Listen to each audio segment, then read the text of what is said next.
Gül yüzünü rüyamızda görelim ya Resulallah. Gül yüzünü rüyamızda görelim ya Resulallah. Gül bahçene dünyamızda girelim ya Resulallah. Gül bahçene dünyamızda girelim ya Resulallah.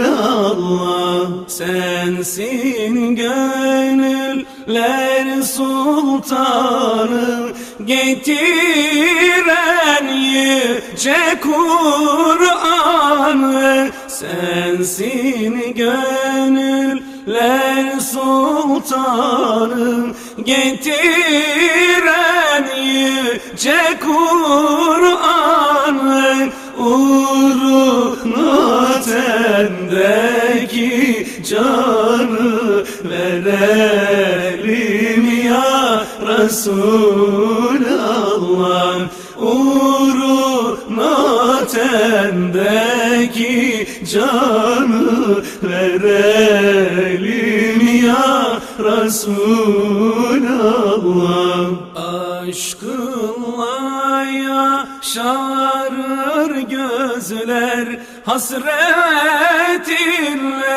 yanar özler. Aşkınla yaşarır gözler, hasretinle